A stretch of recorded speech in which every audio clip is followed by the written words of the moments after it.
Hi guys, ನಮಸ್ತೆ. Tech news episode 1041ಗೆ ಎಲ್ಲರಿಗೂ ಕೂಡ ಸ್ವಾಗತ. ಎಲ್ಲರಿಗೂ ಕೂಡ ಹ್ಯಾಪಿ ವ್ಯಾಲೆಂಟೈನ್ಸ್ ಡೇ. ಎಲ್ಲರಿಗೂ ಕೂಡ ವ್ಯಾಲೆಂಟೈನ್ಸ್ ಡೇ ಅಂತ ಹೇಳೋದಕ್ಕಾಗೋದಿಲ್ಲ, ಕೆಲವೊಬ್ರು ಮಾತ್ರ ಇದನ್ನಾದ್ರೆ ಸೆಲೆಬ್ರೇಟ್ ಮಾಡ್ತಾರೆ. ಅದರ ಜೊತೆಗೆ ಇವತ್ತು ಬ್ಲ್ಯಾಕ್ ಡೇನೂ ಕೂಡ. ಈ ದಿನ ನಾವು ಯಾರು ಕೂಡ ಮರಿಬಾರ್ದು. ವ್ಯಾಲೆಂಟೈನ್ಸ್ ಡೇ ಆದ್ರೂ ಮರಿಬೋದೇನೋ, ಆದ್ರೆ ಬ್ಲ್ಯಾಕ್ ಡೇನ ನಾವು ಯಾರು ಕೂಡ ಮರಿಬಾರ್ದು. ರೀಸನ್ ಏನು ಅಂದ್ರೆ ಆ ದಿನ ನಮಗೋಸ್ಕರ ಎಷ್ಟೋ ಜನ ಸೈನಿಕರು ಅವ್ರ ಪ್ರಾಣ ಆದ್ರೆ ಕೊಟ್ಟಿದ್ದಾರೆ. ಅವ್ರನ್ನೆಲ್ಲರನ್ನೂ ಕೂಡ ನಾವು ನೆನೆಸ್ಕೊಂಡ್ಲೇಬೇಕು. ಇವತ್ತಿನ ಟೆಕ್ ನ್ಯೂಸ್ ಆದ್ರೆ ಸ್ಟಾರ್ಟ್ ಮಾಡೋಣಂತೆ. ಇವತ್ತಿನ ಟೆಕ್ ನ್ಯೂಸ್ ನೋಡ್ಕೊಂಡ್ರೆ ಮೊದಲನೇ ನ್ಯೂಸ್ ಬಂದ್ಬಿಟ್ಟು ನಮಗೆ ಅಮೆಝಾನ್ ಫಾರ್ಮಸಿ. ಇದ್ರ ಬಗ್ಗೆ ನಾನು ಸಪರೇಟ್ ಆಗಿ ಹೇಳ್ಬೇಕಾಗಿಲ್ಲ, ನಿಮ್ಗೆಲ್ಲರಿಗೂ ಕೂಡ ಗೊತ್ತಿರೋದೆ. ಇದೇನು ಹೊಸ ಸರ್ವಿಸ್ ಏನಲ್ಲ, 2020ರಲ್ಲಿ ಈ ಒಂದು ಸರ್ವಿಸ್ ಸ್ಟಾರ್ಟ್ ಮಾಡಿದ್ರು. ಬೆಂಗಳೂರಲ್ಲಿ ಸ್ಟಾರ್ಟ್ ಮಾಡಿದ್ರು, ಆದ್ರೆ ಫುಲ್ ಫ್ಲೆಕ್ಸ್ ಆಗಿ ತಂದಿರಲಿಲ್ಲ. ಇವಾಗ ಒಫಿಷಿಯಲ್ ಆಗಿ ಲಾಂಚ್ ಮಾಡಿದ್ದಾರೆ. ಇವಾಗ ಈ ಒಂದು ಸರ್ವಿಸ್ ನ ನಮ್ಮ ಇಂಡಿಯಾದಲ್ಲಿ 23 ಸಿಟೀಸ್ ಅಲ್ಲಿ ತಂದಿದ್ದಾರೆ. ನಿಧಾನಕ್ಕೆ ಬರ್ತಾ ಬರ್ತಾ ಇನ್ನ ಒಂದ್ ಸ್ವಲ್ಪ ಸಿಟೀಸ್ಗೆ ನಾವು ರೋಲ್ ಔಟ್ ಮಾಡ್ತೀವಿ ಅಂತ ಹೇಳ್ಬಿಟ್ಟು ಅಮೆಝಾನ್ ಅವರು ಹೇಳಿದ್ದಾರೆ. ಇದು ಬಂದ್ಬಿಟ್ಟು ಸೇಮ್ ಡೇ ಡೆಲಿವರಿ ಇರುತ್ತೆ. ಇವತ್ತು ನೀವು ಮೆಡಿಸಿನ್ಸ್ ನ ಆರ್ಡರ್ ಮಾಡಿದೀರಾ ಅಂದ್ರೆ ಆ ದಿನನೇ ನಿಮಗೆ ಡೆಲಿವರಿ ಆದ್ರೆ ಕೊಡ್ತಾರೆ. ನಿನ್ನ ಡೆಲಿವರಿ ಚಾರ್ಜಸ್ ವಿಷಯಕ್ಕೆ ಬಂದ್ರೆ, ನಿಮ್ಮ ಹತ್ರ ಪ್ರೈಮ್ ಮೆಂಬರ್ಶಿಪ್ ಇತ್ತು ಅಂದ್ರೆ ನಿಮಗೆ ಯಾವುದೇ ರೀತಿ ಡೆಲಿವರಿ ಚಾರ್ಜಸ್ ಇರೋದಿಲ್ಲ. ನಿಮ್ಮ ಹತ್ರ ಪ್ರೈಮ್ ಮೆಂಬರ್ಶಿಪ್ ಇಲ್ಲ ಅಂದ್ರೆ ನೀವು ಡೆಲಿವರಿ ಚಾರ್ಜಸ್ ಕೂಡ ಕೊಡಬೇಕಾಗತ್ತೆ ಅಂತ ಹೇಳ್ಬಿಟ್ಟು ಅಮೆಝಾನ್ ಅವರು ಹೇಳ್ತಿದ್ದಾರೆ. ಇದು ಮಾತ್ರ ತುಂಬಾ ಒಳ್ಳೆ ಸರ್ವಿಸ್ ಅಂತಾನೆ ಹೇಳ್ಬೋದು. ಇವಾಗ ನಾವಾದ್ರೆ ಹೋಗ್ಬಿಟ್ಟು ಈಸಿಯಾಗಿ ಮೆಡಿಸಿನ್ಸ್ ತರ್ತೀವಿ. ಇವಾಗ ಮನೇಲಿ ವಯಸ್ಸಾಗಿರೋರು ಇದ್ರು, ಅವ್ರಿಗೆ ಯಾರು ಕೂಡ ಹೆಲ್ಪ್ ಮಾಡೋರು ಇಲ್ಲ ಅಂದ್ರೆ ಅವ್ರು ಜಸ್ಟ್ ಮನೇಲಿ ಕೂತ್ಕೊಂಡು ಏನೇನೆಲ್ಲ ಮೆಡಿಸಿನ್ಸ್ ಬೇಕು ಅಂತ ಸೆಲೆಕ್ಟ್ ಮಾಡಿದ್ರೆ ಸಾಕು, ಅವರೇ ಬಂದ್ಬಿಟ್ಟು ಡೆಲಿವರಿ ಆದ್ರೆ ಮಾಡ್ತಾರೆ. ಅವರಿಗೆ ಈ ಒಂದು ಸರ್ವಿಸ್ ತುಂಬಾ ಚೆನ್ನಾಗಿ ಯೂಸ್ ಆಗುತ್ತೆ ಅಂತಾನೆ ಹೇಳ್ಬೋದು. ಇವಾಗ ಅಟ್ ಪ್ರೆಸೆಂಟ್ 23 ಸಿಟೀಸ್ ಅಲ್ಲಿ ಮಾತ್ರ ಈ ಒಂದು ಸರ್ವಿಸ್ ಆದ್ರೆ ತಂದಿದ್ದಾರೆ. ನನಗನ್ನಿಸ್ತಂಗೆ ಇನ್ನ ಒಂದ್ ಸ್ವಲ್ಪ ಸಿಟೀಸ್ಗೆ ರೋಲ್ ಔಟ್ ಮಾಡಿದ್ರೆ ತುಂಬಾನೇ ಚೆನ್ನಾಗಿರುತ್ತೆ. ನ್ಯೂಸ್ ನೋಡ್ಕೊಂಡ್ರೆ ರೆಗ್ಯುಲರ್ ಆಗಿ ನೀವು ನಾನ್ ವೆಜ್ ತಿಂತೀರಾ, ಹಾಗಾದ್ರೆ ಒಂದ್ ಸ್ವಲ್ಪ ಹುಷಾರಾಗಿರಿ. ರೀಸನ್ ಏನು ಅಂದ್ರೆ ರೀಸೆಂಟ್ ಆಗಿ ಆಂಧ್ರ ಪ್ರದೇಶ ಹಾಗೆ ಬಂದ್ಬಿಟ್ಟು ತೆಲಂಗಾಣದಲ್ಲಿ ಹತ್ತತ್ರ 3-4 ಡೇಸ್ ಅಲ್ಲಿ, ಲಾಸ್ಟ್ 3-4 ಡೇಸ್ ಅಲ್ಲೇ 5 ಲಕ್ಷ ಚಿಕನ್ಸ್ ಸತ್ತೋಗಿದೆ. ಒಂದಾದ್ಮೇಲೆ ಒಂದು ಸತ್ತೋಗಿದೆ ಅಂತಾನೆ ಹೇಳ್ಬೋದು. ಅವರೇ ಶಾಕ್ ಆಗಿದ್ದಾರೆ, ಏನಕ್ಕೆ ಈ ರೀತಿಯಾಗಿ ಆಗ್ತಿದೆ ಅಂತೇಳಿ. ಆಮೇಲೆ ಬ್ಲಡ್ ಸ್ಯಾಂಪಲ್ ತಗೊಂಡು ಹೋಗ್ಬಿಟ್ಟು ಲ್ಯಾಬ್ ಅಲ್ಲಿ ಆದ್ರೆ ಟೆಸ್ಟ್ ಮಾಡಿದ್ದಾರೆ. ಇವಾಗ ಬರ್ಡ್ ಫ್ಲೂ ಅಂತ ಹೇಳ್ಬಿಟ್ಟು ಅಫಿಷಿಯಲ್ ಆಗಿ ಕನ್ಫರ್ಮ್ ಮಾಡಿದ್ದಾರೆ. ಆದಷ್ಟು ಒಂದ್ ಸ್ವಲ್ಪ ಹುಷಾರಾಗಿರಿ. ಮತ್ತೆ ಈ ಒಂದು ಚಿಕನ್ ತಿಂದಿದ್ದಾದ್ಮೇಲೆ ಆ ವೈರಸ್ ನಮಗೂ ಕೂಡ ಅಟ್ಯಾಕ್ ಆಗುತ್ತಾ ಬ್ರೋ ಅಂದ್ರೆ, as per the medical reports ಇವಾಗ ಡಾಕ್ಟರ್ಸ್ ಏನ್ ಹೇಳ್ತಿದ್ದಾರೆ ಅಂದ್ರೆ, ಇವಾಗ ನಾವು ಕೋಳಿ ಮನೆಗೆ ತಂದಿದ್ದಾದ್ಮೇಲೆ ಹಂಗಂಗೆ ತಿನ್ನೋದಿಲ್ಲಲ್ಲ, ಸೊ ಕಂಪ್ಲೀಟ್ ಆಗಿ ಕುಕ್ ಮಾಡ್ತೀವಿ, ವಿಪರೀತವಾಗಿ ಕುಕ್ ಮಾಡ್ತೀವಿ ಅಂತಾನೆ ಹೇಳ್ಬೋದು. ಆ ಹೀಟಿಗೆ ಆ ಒಂದು ವೈರಸ್ ಅನ್ನೋದು ಸತ್ತೋಗುತ್ತೆ. ಯಾವುದೇ ರೀತಿ ಪ್ರಾಬ್ಲಮ್ ಆದ್ರೆ ಇರೋದಿಲ್ಲ. ಇವಾಗ ಏನಾದ್ರೂ ರಾ ತಿಂದ್ರೆ ಆವಾಗಷ್ಟೇ ನಿಮಗೆ ಎಫೆಕ್ಟ್ ಆದ್ರೆ ಇರುತ್ತೆ. ನಮ್ಮ ಇಂಡಿಯಾದಲ್ಲಿ ಆಲ್ಮೋಸ್ಟ್ ಅಲ್ಲೆಲ್ಲಾನು ಕೂಡ ಕುಕ್ ಮಾಡ್ಕೊಂಡೇ ತಿಂತಾರಲ್ಲ, ಯಾವುದೇ ರೀತಿ ಪ್ರಾಬ್ಲಮ್ ಆದ್ರೆ ಇರೋದಿಲ್ಲ. ಇನ್ನ ಒಂದೇನಂದ್ರೆ ನಮ್ಮ ಕರ್ನಾಟಕಕ್ಕೂ ಕೂಡ ತುಂಬಾ ಮಟ್ಟಿಗೆ AP ಹಾಗೆ ಬಂದ್ಬಿಟ್ಟು ತೆಲಂಗಾಣ ಇಂದ ನಮಗೆ ಚಿಕನ್ಸ್ ಅನ್ನೋದು ಇಂಪೋರ್ಟ್ ಆಗುತ್ತೆ. ಇಲ್ಲಿಗೂ ಕೂಡ ಆ ಒಂದು ಕೋಳಿಗಳು ಬರುತ್ತೆ ಅಂತಾನೆ ಹೇಳ್ಬೋದು. ನೀವೇನಾದ್ರೂ ರೆಗ್ಯುಲರ್ ಆಗಿ ಚಿಕನ್ ತಿಂತಾ ಇದ್ರೆ ಆದಷ್ಟು ಒಂದ್ ಸ್ವಲ್ಪ ಹುಷಾರಾಗಿರಿ. ನನಗೆ ಕೇಳಿದ್ರೆ ಒಂದು ವಾರ ಅವಾಯ್ಡ್ ಮಾಡಬೇಡಿ, ಆಮೇಲೆ ಬೇಕಂದ್ರೆ ಆರಾಮಾಗಿ ತಿನ್ನಿ. ನೆಕ್ಸ್ಟ್ ನ್ಯೂಸ್ ನೋಡ್ಕೊಂಡ್ರೆ ನಮಗೆ ಸ್ಯಾಮ್ಸಂಗ್ ಗ್ಯಾಲಕ್ಸಿ S25 ಎಡ್ಜ್. ಈ ಮೊಬೈಲ್ ಬಗ್ಗೆ ನಾನು ಸಪರೇಟ್ ಆಗಿ ಹೇಳ್ಬೇಕಾಗಿಲ್ಲ, ನಿಮ್ಗೆಲ್ಲರಿಗೂ ಕೂಡ ಗೊತ್ತಿರೋದೆ. ರೀಸೆಂಟ್ ಆಗಿ S25 ಸೀರೀಸ್ ಲಾಂಚ್ ಮಾಡಿದ್ರಲ್ಲ, ಆವಾಗ ಈ ಒಂದು ಮೊಬೈಲ್ ನ ಶೋಕೇಶ್ ತಂದಿದ್ರು. ಈ ಮೊಬೈಲ್ ನಿಮಗೆ ತುಂಬಾ ಸ್ಲಿಮ್ ಇರುತ್ತೆ ಅಂತಾನೆ ಹೇಳ್ಬೋದು. ಹಾಗೆ ಬಂದ್ಬಿಟ್ಟು ಫ್ಲಾಗ್ಶಿಪ್ ಲೆವೆಲ್ ಅಲ್ಲಿ ಇರುತ್ತೆ.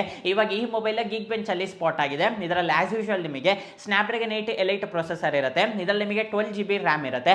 ಆಂಡ್ರಾಯ್ಡ್ 15 ಇಂದ ನಿಮಗೆ ಔಟ್ ಆಫ್ ಬಾಕ್ಸ್ ಆಗುತ್ತೆ. ರಿಪೋರ್ಟ್ಸ್ ಪ್ರಕಾರ ನೋಡ್ಕೊಂಡ್ರೆ Q2 ಅಲ್ಲೇ ಈ ಒಂದು ಮೊಬೈಲ್ ಲಾಂಚ್ ಆಗುತ್ತೆ ಅಂತ ಹೇಳ್ಬಿಟ್ಟು ಗೊತ್ತಾಗ್ತಿದೆ. ಅಂದ್ರೆ ಇನ್ನೊಂದು 3-4 ತಿಂಗಳಲ್ಲಿ ನಿಮಗೆ ಈ ಒಂದು ಮೊಬೈಲ್ ಲಾಂಚ್ ಆಗುತ್ತೆ. ನನ್ ಗೆಸ್ ಪ್ರಕಾರ ಆಗಸ್ಟ್ ತಿಂಗಳಲ್ಲಿ ಇವರು ಫೋಲ್ಡಬಲ್ ಫೋನ್ಸ್ ಲಾಂಚ್ ಮಾಡ್ತಾರೆ. ಅವಾಗ ಇನ್ನ ಒಂದು ನಮಗೆ ಅನ್ಪ್ಯಾಕ್ಡ್ ಇವೆಂಟ್ ಆದ್ರೆ ಇರುತ್ತೆ. ಲಾಂಚ್ ಮಾಡಿದ್ರೆ ಆ ಒಂದು ಇವೆಂಟ್ ಅಲ್ಲಿ ಈ ಮೊಬೈಲ್ ಲಾಂಚ್ ಮಾಡ್ತಾರೆ ಅಂತ ಹೇಳ್ಬಿಟ್ಟು ನಾನು ಅನ್ಕೊಂತಾ ಇದ್ದೀನಿ. ಈ ಒಂದು ಮೊಬೈಲ್ಗೋಸ್ಕರ ಸಪರೇಟ್ ಆಗಿ ಒಂದು ಲಾಂಚ್ ಇವೆಂಟ್ ಎಲ್ಲ ಕಂಡಕ್ಟ್ ಮಾಡಿ ಲಾಂಚ್ ಮಾಡ್ತಾರೆ ಅಂತ ಹೇಳ್ಬಿಟ್ಟು ನಾನು ಆದ್ರೆ ಅನ್ಕೊಂತಾ ಇಲ್ಲ. ಫೋಲ್ಡಬಲ್ ಫೋನ್ಸ್ ಲಾಂಚ್ ಮಾಡ್ತಾರಲ್ಲ, ಆವಾಗಲೇ ನಮಗೆ ಈ ಮೊಬೈಲ್ ಕೂಡ ಲಾಂಚ್ ಆಗುತ್ತೆ. ನೆಕ್ಸ್ಟ್ ನ್ಯೂಸ್ ಹೇಳೋದಕ್ಕಿಂತ ಮುಂಚೆ ಡೀಲ್ ಆಫ್ ದಿ ಡೇ ನೋಡೋಣಂತೆ. ಅದರಲ್ಲಿ ಮೊದಲನೇದು ಬಂದ್ಬಿಟ್ಟು ಫ್ಯಾನ್ ವಿತ್ ಹ್ಯೂಮಿಡಿಫೈಯರ್. ಇದು ನಿಮಗೆ 1000 ರೂಪಾಯಿಗೆ ಸಿಗ್ತಾ ಇದೆ. ನಾರ್ಮಲ್ ಆಗಿ ನಿಮಗೆ 1500ವರೆಗೂ ಇರುತ್ತೆ, ಇವಾಗ ನಿಮಗೆ 1000 ರೂಪಾಯಿಗೆ ಸಿಗ್ತಾ ಇದೆ. ಇವಾಗ ಎಲ್ಲಾ ಕಡೆನೂ ಕೂಡ ಬಿಸಿಲಿದೆ. ಈ ಒಂದು ಪ್ರಾಡಕ್ಟ್ ತುಂಬಾ ಚೆನ್ನಾಗಿ ಯೂಸ್ ಆಗುತ್ತೆ ಅಂತಾನೆ ಹೇಳ್ಬೋದು. ಹಾಗೆ ಬಂದ್ಬಿಟ್ಟು ಸಫಾರಿ ಬ್ರ್ಯಾಂಡಿಗೆ ಸಂಬಂಧಪಟ್ಟ ಟ್ರಾಲಿ ಬ್ಯಾಗ್ಸ್ ನಿಮಗೆ ಲಾರ್ಜ್, ಮೀಡಿಯಂ, ಸ್ಮಾಲ್, ಸೊ ಈ ರೀತಿಯಾಗಿ 3 ಕೆಟಗರಿ ಆದ್ರೆ ಇರುತ್ತೆ. ಇದು ನಿಮಗೆ ಹತ್ತತ್ರ 5700 ರೂಪಾಯಿಗೆ ಸಿಗ್ತಾ ಇದೆ. ನಾರ್ಮಲ್ ಆಗಿ ನಿಮಗೆ 9,500-10,000ವರೆಗೂ ಇರುತ್ತೆ. ಇವಾಗ ನಿಮಗೆ ಡಿಸ್ಕೌಂಟೆಡ್ ಪ್ರೈಸ್ ಅಲ್ಲ ಆದ್ರೆ ಸಿಗ್ತಾ ಇದೆ. ಇದೆರಡು ಕೂಡ ಲೋಯೆಸ್ಟ್ ಪ್ರೈಸ್ ಅಲ್ಲಿ ಸಿಗ್ತಾ ಇದೆ. ಯಾವುದೇ ಕಾರಣಕ್ಕೂ ಕೂಡ ಮಿಸ್ ಮಾಡ್ಕೊಳ್ಳೋದಕ್ಕಾದ್ರೆ ಹೋಗಬೇಡಿ. ಈ ಒಂದು ಆಫರ್ಸ್ ನ ನೀವು ಮಿಸ್ ಆಗಬಾರ್ದು ಅಂದ್ರೆ ನಮ್ಮ ಟೆಲಿಗ್ರಾಮ್ ಚಾನಲ್ ಅಲ್ಲಿ ಜಾಯಿನ್ ಆಗಿ. ಡಿಸ್ಕ್ರಿಪ್ಷನ್ ಅಲ್ಲಿ ನಾನು ಲಿಂಕ್ ಕೊಟ್ಟಿರ್ತೀನಿ, ಅಲ್ಲಿಂದ ನೀವು ಆರಾಮಾಗಿ ಜಾಯಿನ್ ಆಗ್ಬೋದು. ಈ ತರ ಡೀಲ್ಸ್ ಎಷ್ಟೋ ಇರುತ್ತೆ, ನಿಮಗೆ ಯಾವುದು ಯೂಸ್ ಆಗುತ್ತೋ ಅದನ್ನ ನೀವು ಆರಾಮಾಗಿ ಪರ್ಚೇಸ್ ಮಾಡಿ. ನ್ಯೂಸ್ ನೋಡ್ಕೊಂಡ್ರೆ ನಮಗೆ ಜಿಯೋ ಕಂಪ್ನಿಯವರು ಮತ್ತೆ ನಮ್ಮ ಇಂಡಿಯಾದಲ್ಲಿ ಒಂದು ಹೊಸ ಪ್ಲಾನ್ ನ ಲಾಂಚ್ ಮಾಡಿದ್ದಾರೆ. ಇದೇನು ಹೊಸ ಪ್ಲಾನ್ ಅಲ್ಲ, 189 ರೂಪೀಸ್ ಪ್ಲಾನ್. ಈ ಪ್ಲಾನ್ ಈಗಾಗಲೇ ಇತ್ತು. ರೀಸೆಂಟ್ ಆಗಿ ಅದನ್ನ ಇದನ್ನ ರಿಮೂವ್ ಮಾಡಿದ್ರು, ಇವಾಗ ಮತ್ತೆ ಇಂಟ್ರೊಡ್ಯೂಸ್ ಆದ್ರೆ ಮಾಡಿದ್ದಾರೆ. ಈ ಒಂದು ಪ್ಲಾನ್ ನ ನೀವು ರೀಚಾರ್ಜ್ ಮಾಡಿಸ್ಕೊಂಡಿದ್ದೀರಾ ಅಂದ್ರೆ 28 ಡೇಸ್ ನಿಮಗೆ ವ್ಯಾಲಿಡಿಟಿ ಇರುತ್ತೆ, ಅನ್ಲಿಮಿಟೆಡ್ ಕಾಲ್ಸ್ ಇರುತ್ತೆ, ನಿಮಗೆ ಅನ್ಲಿಮಿಟೆಡ್ ಇಂಟರ್ನೆಟ್ ಇರೋದಿಲ್ಲ. ಓವರ್ ಆಲ್ ಪ್ಯಾಕ್ ಸೇರ್ಬಿಟ್ಟು ನಿಮಗೆ 2 GB ಇಂಟರ್ನೆಟ್ ನ ಪ್ರೊವೈಡ್ ಮಾಡ್ತಾರೆ. ಒಂದು ತಿಂಗಳೆಲ್ಲ ನೀವು 2 GB ಇಂಟರ್ನೆಟ್ ನ ಯೂಸ್ ಮಾಡ್ಕೋಬೇಕಾಗುತ್ತೆ. 300 SMS ವರೆಗೂ ನಿಮಗೆ ಆಪ್ಷನ್ ಆದ್ರೆ ಇರುತ್ತೆ. ಈ ಒಂದು ಪ್ಯಾಕ್ ಯಾರಿಗೆ ಯೂಸ್ ಆಗುತ್ತೆ ಗೊತ್ತಾ? ನಾವು ಇಂಟರ್ನೆಟ್ ತುಂಬಾ ಯೂಸ್ ಮಾಡೋದಿಲ್ಲ, ನಮಗೆ ಕಾಲ್ಸ್ ಒಂದು ಬಂದ್ರೆ ಸಾಕು ಅಂದ್ರೆ ಅವರಿಗೆ ಈ ಒಂದು ಪ್ಲಾನ್ ತುಂಬಾ ಚೆನ್ನಾಗಿರುತ್ತೆ ಅಂತಾನೆ ಹೇಳ್ಬೋದು. ಈಸಿಯಾಗಿ ಅವರಿಗಾದ್ರೆ ಯೂಸ್ ಆಗುತ್ತೆ. ನೆಕ್ಸ್ಟ್ ನ್ಯೂಸ್ ನೋಡ್ಕೊಂಡ್ರೆ ನಮಗೆ ಸ್ನ್ಯಾಪ್ಡ್ರ್ಯಾಗನ್ ಇಂದ, ಸ್ನ್ಯಾಪ್ಡ್ರ್ಯಾಗನ್ ಕಂಪನಿಯವರು ನಿನ್ನೆ ನಮ್ಮ ಇಂಡಿಯಾದಲ್ಲಿ ಒಂದು ಹೊಸ ಪ್ರೊಸೆಸರ್ ನ ಲಾಂಚ್ ಮಾಡಿದ್ದಾರೆ, ಸ್ನ್ಯಾಪ್ಡ್ರ್ಯಾಗನ್ 6 Gen 4 ಅಂತೇಳಿ. ಸ್ನ್ಯಾಪ್ಡ್ರ್ಯಾಗನ್ 6 Gen 3 ನಿಮ್ಗೆಲ್ಲರಿಗೂ ಕೂಡ ಗೊತ್ತಿರೋದೆ. ಸ್ನ್ಯಾಪ್ಡ್ರ್ಯಾಗನ್ 6 Gen 3 ಇದೆ, ಸ್ನ್ಯಾಪ್ಡ್ರ್ಯಾಗನ್ 6S Gen 3 ಇದೆ. ಈ ರೀತಿಯಾಗಿ ತುಂಬಾ ಪ್ರೊಸೆಸರ್ ಇದೆ. ಈ ಒಂದು ಪ್ರೊಸೆಸರ್ಸ್ ನಮಗೆ 20,000 ಒಳಗಡೆ ಲಾಂಚ್ ಆಗುತ್ತಲ್ಲ, ಆ ಮೊಬೈಲ್ಸ್ ಅಲ್ಲಿ ನಾವು ಈ ಒಂದು ಪ್ರೊಸೆಸರ್ ನೋಡ್ತಾ ಇದ್ವಿ. ಇನ್ಮೇಲಿಂದ ನೀವು ಸ್ನ್ಯಾಪ್ಡ್ರ್ಯಾಗನ್ 6 Gen 4 ಈ ಒಂದು ಪ್ರೊಸೆಸರ್ ಆದ್ರೆ ನೋಡ್ತೀರಾ. ಮತ್ತೆ ಮೇಜರ್ ಆಗಿ ಏನಾದರೂ ಇಂಪ್ರೂವ್ಮೆಂಟ್ಸ್ ಮಾಡಿದಾರ ಬ್ರೋ ಅಂದ್ರೆ ತುಂಬಾ ಇಂಪ್ರೂವ್ಮೆಂಟ್ಸ್ ಮಾಡಿದ್ದಾರೆ ಅಂತ ಹೇಳ್ಬಿಟ್ಟು ಹೇಳೋದಿಲ್ಲ, ಆದ್ರೆ ತುಂಬಾ ಚೆನ್ನಾಗಿ ಇಂಪ್ರೂವ್ಮೆಂಟ್ ಆದ್ರೆ ಮಾಡಿದ್ದಾರೆ. ಓವರ್ ಆಲ್ ಆಗಿ ನೋಡ್ಕೊಂಡ್ರೆ CPU ಅಲ್ಲಿ ನಿಮಗೆ 11% ಇಂಕ್ರಿಮೆಂಟ್ ಇರುತ್ತೆ, GPU ಅಲ್ಲಿ 29% ಇಂಪ್ರೂವ್ ಇರುತ್ತೆ. ಇನ್ನ ಪವರ್ ಲೆವೆಲಿಂಗ್ ನೋಡ್ಕೊಂಡ್ರೆ ಅಂದ್ರೆ ಪವರ್ ಎಫಿಷಿಯನ್ಸಿಯಲ್ಲಿ ನೋಡ್ಕೊಂಡ್ರೆ ನಿಮಗೆ 12% ವರೆಗೂ ಇಂಪ್ರೂವ್ ಮಾಡಿದೀವಿ ಅಂತ ಹೇಳ್ಬಿಟ್ಟು ಹೇಳ್ತಿದ್ದಾರೆ. ಗೇಮಿಂಗ್ ವಿಷಯದಲ್ಲಿ ನಿಮಗೆ ತುಂಬಾನೇ ಚೆನ್ನಾಗಿರುತ್ತೆ, ಕ್ಲಾಕಿಂಗ್ ಸ್ಪೀಡ್ ಎಲ್ಲಾನು ಕೂಡ ತುಂಬಾ ಚೆನ್ನಾಗಿ ಮಾಡಿದ್ದಾರೆ. ಹಾಗೆ ಬಂದ್ಬಿಟ್ಟು ಆಡಿಯೋದಲ್ಲೂ ಕೂಡ ನಿಮಗೆ ಲಾಸ್ಲೆಸ್ ಆಡಿಯೋ ಆದ್ರೆ ಇರುತ್ತೆ, ಅದನ್ನು ಕೂಡ ಕಂಪ್ಲೀಟ್ ಆಗಿ ಇಂಟಿಗ್ರೇಟ್ ಮಾಡಿದ್ದಾರೆ. ಹಾಗೆ ಬಂದ್ಬಿಟ್ಟು AI ಫೀಚರ್ಸ್ಗೋಸ್ಕರ ಸಪರೇಟ್ ಆಗಿ ಒಂದು ಚಿಪ್ನು ಕೂಡ ನಾವು ತಯಾರು ಮಾಡಿದೀವಿ ಅಂತ ಹೇಳ್ಬಿಟ್ಟು ಇವರು ಆದ್ರೆ ಹೇಳ್ತಿದ್ದಾರೆ. ಇವಾಗ ಅಟ್ ಪ್ರೆಸೆಂಟ್ ನಮಗೆ 15,000, 20,000, 25,000 ಈ ಒಂದು ರೇಂಜ್ ಅಲ್ಲೂ ಕೂಡ ನಮಗೆ AI ಫೀಚರ್ಸ್ ಅನ್ನೋದು ಬರ್ತಾ ಇದೆ. ಆ ಒಂದು AI ಫೀಚರ್ಸ್ ಪರ್ಫೆಕ್ಟ್ ಆಗಿ ವರ್ಕ್ ಆಗಬೇಕು ಅಂದ್ರೆ ನಮಗೆ ಈ ತರ ಚಿಪ್ ಕೂಡ ಇರಬೇಕಾಗುತ್ತೆ. ಅದನ್ನು ಕೂಡ ಕಂಪ್ಲೀಟ್ ಆಗಿ ನಾವು ಈ ಒಂದು ಚಿಪ್ ಅಲ್ಲೇ ಇಂಟಿಗ್ರೇಟ್ ಮಾಡಿದೀವಿ ಅಂತ ಹೇಳ್ಬಿಟ್ಟು ಸ್ನ್ಯಾಪ್ಡ್ರ್ಯಾಗನ್ ಅವರು ಹೇಳ್ತಿದ್ದಾರೆ.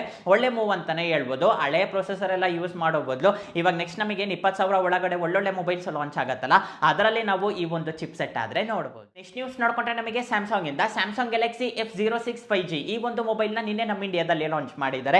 ಒಳ್ಳೆ ಮೊಬೈಲ್ ಅಂತಾನೆ ಹೇಳ್ಬೋದು, ರೀಸನಬಲ್ ಪ್ರೈಸ್ ಅಲ್ಲಿ ಲಾಂಚ್ ಮಾಡಿದ್ದಾರೆ. ಈ ಮೊಬೈಲ್ ಸ್ಪೆಸಿಫಿಕೇಶನ್ಸ್ ನೋಡೋದಾದ್ರೆ ಡಿಸ್ಪ್ಲೇ ಸೈಜ್ ಬಂದ್ಬಿಟ್ಟು 6.74 ಇಂಚಸ್ HD ಪ್ಲಸ್ ಡಿಸ್ಪ್ಲೇ ಇರುತ್ತೆ.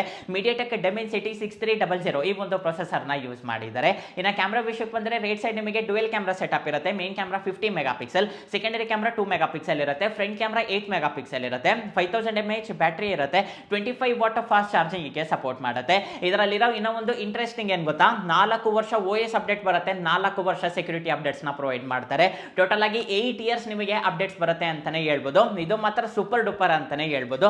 ನಾನೇ ಇಷ್ಟೆಲ್ಲ ಎಕ್ಸ್ಪೆಕ್ಟೇಷನ್ಸ್ ಇಟ್ಕೊಂಡಿರಲಿಲ್ಲ, ತುಂಬಾ ಚೆನ್ನಾಗಿ ಅಪ್ಡೇಟ್ಸ್ ಆದ್ರೆ ಪ್ರೊವೈಡ್ ಮಾಡ್ತಿದ್ದಾರೆ. ಇನ್ನ ಪ್ರೈಸಸ್ ವಿಷಯಕ್ಕೆ ಬಂದ್ರೆ ಇವಾಗ ನೀವು ಸ್ಕ್ರೀನ್ ಮೇಲೆ ನೋಡ್ತಾ ಇದ್ದೀರಲ್ಲ, ಬೇಸ್ ವೇರಿಯಂಟ್ 4GB 128GB 9,500 ಇಟ್ಟಿದ್ದಾರೆ, 6GB 128GB 11,000 ಇಟ್ಟಿದ್ದಾರೆ. ಸ್ಯಾಮ್ಸಂಗ್ ಬ್ರ್ಯಾಂಡ್ ಅಲ್ಲಿ ನಮಗೊಂದು ಬೇಸಿಕ್ ಮೊಬೈಲ್ ಬೇಕು, ಅದು ಕೂಡ ಚೆನ್ನಾಗಿರ್ಬೇಕು ಅಂದ್ರೆ ಈ ಮೊಬೈಲ್ ನಿಮಗೆ ಬೆಸ್ಟ್ ಆಪ್ಷನ್ ಆಗುತ್ತೆ. ಸೊ ಇಷ್ಟೇ ಗೈಸ್, ಇವತ್ತು ನನಗೆ ಇಂಟ್ರೆಸ್ಟಿಂಗ್ ಅನ್ಸಿರೋ ಟೆಕ್ ನ್ಯೂಸ್ ಆದ್ರೆ ಈ ವಿಡಿಯೋ ನಿಮಗೆ ಇಷ್ಟ ಆಯ್ತು ಅನ್ಕೊಂತೀನಿ. ಈ ವಿಡಿಯೋ ನಿಮಗೆ ಇಷ್ಟ ಆಗಿದ್ರೆ ಲೈಕ್ ಮಾಡಿ, ಶೇರ್ ಮಾಡಿ. ಹಾಗೆ ಕೆಳಗಡೆ ಸಬ್ಸ್ಕ್ರೈಬ್ ಬಟನ್ ಇರುತ್ತೆ, ಸಬ್ಸ್ಕ್ರೈಬ್ ಮಾಡ್ಕೊಳ್ಳೋದನ್ನ ಮಾತ್ರ ಮರಿಬೇಡಿ. ನೆಕ್ಸ್ಟ್ ವಿಡಿಯೋದಲ್ಲಿ ಮೀಟ್ ಆಗೋಣಂತೆ, ಅಲ್ಲಿವರೆಗೂ ಬಾಯ್ ಬಾಯ್.